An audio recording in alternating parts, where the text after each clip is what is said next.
ನಮಸ್ತೆ ಫ್ರೆಂಡ್ಸ್, ಸಿರಿ ಸಂಕಲನ ಯೂಟ್ಯೂಬ್ ಚಾನಲ್ಗೆ ನಿಮಗೆಲ್ಲರಿಗೂ ಸ್ವಾಗತ. ಫ್ರೆಂಡ್ಸ್, ನಮ್ಮ ಉತ್ತರ ಕರ್ನಾಟಕದ ಸ್ಪೆಷಲ್ ಮಂಡಕ್ಕಿ ಒಗ್ಗರಣೆ ಮಾಡ್ತಾ ಇದ್ದೀನಿ. ನಾನು ಸ್ವಲ್ಪ ಡಿಫ್ರೆಂಟಾಗಿ ಮಾಡ್ತಾ ಇದ್ದೀನಿ. ಬನ್ನಿ ಹೇಗೆ ಮಾಡೋದಂತ ನೋಡೋಣ. ಇಲ್ಲಿ ಕಡಾಯಲ್ಲಿ ನಾನು 3 ರಿಂದ 4 ಸ್ಪೂನಷ್ಟು ಎಣ್ಣೆ ಹಾಕಿದ್ದೀನಿ. ಸ್ವಲ್ಪ ಜೀರಿಗೆ, ಸ್ವಲ್ಪ ಸಾಸಿವೆ ಹಾಕಿದ್ದೀನಿ. ಸ್ವಲ್ಪ ಚಟ್ಪಟ ಅಂದಮೇಲೆ ಈರುಳ್ಳಿ ಹಾಕ್ತಾ ಇದ್ದೀನಿ. ಹಾಗೆ ಸ್ವಲ್ಪ ಕರಿಬೇವು ಹಾಕ್ತಾ ಇದ್ದೀನಿ.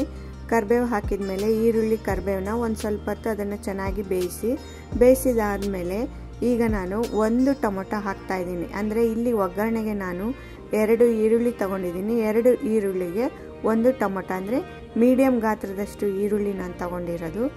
ಈಗ ಸ್ವಲ್ಪ ಅರಿಶಿನ ಪುಡಿ ಹಾಕಿದ್ದೀನಿ. ಹಾಗೆ ಖಾರದ ಪುಡಿ ಹಾಕಿದ್ದೀನಿ. ಮಂಡಕ್ಕಿ ಒಗ್ಗರಣೆಗೆ ಯೂಶ್ವಲಿ ಜಾಸ್ತಿ ಹಸಿಮೆಣಸಿನ್ಕಾಯಿ ಯೂಸ್ ಮಾಡ್ತಾರೆ, ಬಟ್ ನಾನು ಹಸಿಮೆಣಸಿನ್ಕಾಯಿ ಯೂಸ್ ಮಾಡಿಲ್ಲ. ಖಾರದ ಪುಡಿ ಹಾಕಿದ್ದೀನಿ. ಈಗ ನೋಡಿ, ಹುಣಸೆಹಣ್ಣು ರಸ ಹಾಕಿದ್ದೀನಿ. ಹಾಗೆ ರುಚಿಗೆ ತಕ್ಕಷ್ಟು ಉಪ್ಪು. ಖಾರ ಉಪ್ಪು ನಿಮ್ಮ ರುಚಿ ತಕ್ಕಷ್ಟು ನೀವು ಹಾಕಿ ಇದನ್ನು ಕುದಿಯಲು ಬಿಡೋಣ. ಅಲ್ಲಿವರೆಗೂ ನಾವು ಮಂಡಕ್ಕಿ ನೀರಲ್ಲಿ ಹಾಕಿ ನೆನೆಯಲಿಡೋಣ.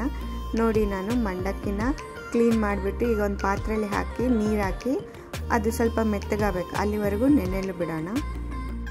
ಫ್ರೆಂಡ್ಸ್, ಮಂಡಕ್ಕಿ ಒಗ್ಗರಣೆಗೆ ಹಸಿಮೆಣಸಿನ್ಕಾಯಿ ಹಾಕಿ ಮಾಡೋದು. ನೀವು ಹಸಿಮೆಣಸಿನ್ಕಾಯಿ ಹಾಕಿ ಮಾಡಿ. ನಾವು ಹಸಿಮೆಣಸಿನ್ಕಾಯಿ ಜಾಸ್ತಿ ತಿನ್ನಲ್ಲ ಅಂದ್ಬಿಟ್ಟು ಖಾರದ ಪುಡಿ ಹಾಕಿ ಮಾಡಿದ್ದೀನಿ. ಇದು ಕೂಡ ಹಸಿಮೆಣಸಿನ್ಕಾಯಿ ಹಾಕಿ ಮಾಡ್ತೀವಲ್ಲ, ಅದರಷ್ಟೇ ರುಚಿ ಖಾರದ ಪುಡಿ ಹಾಕಿ ಮಾಡಿದ್ರೂ ಅಷ್ಟೇ ರುಚಿ ಸಿಗುತ್ತೆ. ನೋಡಿ, ಇಲ್ಲಿ ಒಗ್ಗರಣೆ ಚೆನ್ನಾಗಿ ಕುದ್ದಿದೆ.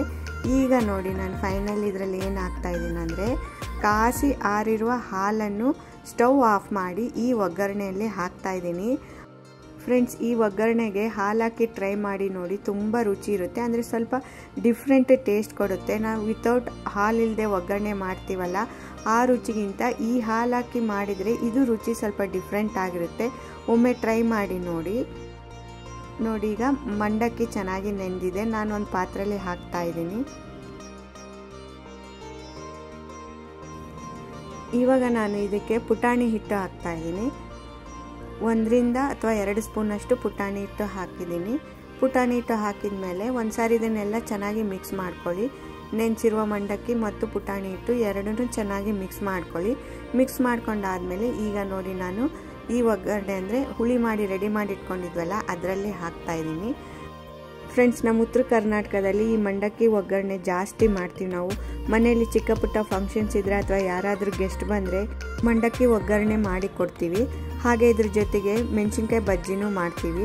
ಮಂಡಕ್ಕಿ ಒಗ್ಗರಣೆ ಜೊತೆಗೆ ಬಿಸಿ ಬಿಸಿ ಮೆಣಸಿನ್ಕಾಯಿ ಬಜ್ಜಿ ತಿಂತಾ ಇದ್ದರೆ ಹಾಗೆ ತಿನ್ಬೇಕು ಅನಿಸುತ್ತೆ, ಅಷ್ಟು ರುಚಿಯಾಗಿರುತ್ತೆ. ನೋಡಿ, ಮಂಡಕ್ಕಿ ಒಗ್ಗರಣೆ ರೆಡಿ ಆಯಿತು. ಈಗ ನಾನು ಕೊತ್ತಂಬರಿ ಸೊಪ್ಪು ಹಾಕ್ತಾ ಇದ್ದೀನಿ. ಫ್ರೆಂಡ್ಸ್, ನೋಡಿದ್ರಲ್ಲ ಮಂಡಕ್ಕಿ ಒಗ್ಗರಣೆ ಮಾಡೋದು ಹೇಗೆ ಅಂತೇಳಿ. ಇವತ್ತಿನ ವಿಡಿಯೋ ನಿಮ್ಗೆ ಏನಾದರೂ ಇಷ್ಟ ಆದರೆ ಒಂದು ಲೈಕ್ ಕೊಡಿ, ಶೇರ್ ಮಾಡಿ, ಸಬ್ಸ್ಕ್ರೈಬ್ ಮಾಡಿ, ಹಾಗೆ ಬೆಲ್ ಐಕಾನ್ ಪ್ರೆಸ್ ಮಾಡಿ. ಹಾಗೆ ಕಮೆಂಟ್ ಬಾಕ್ಸಲ್ಲಿ ಹೇಗಾಯಿತು ಅಂತ ತಿಳಿಸಿ. Thank you friends.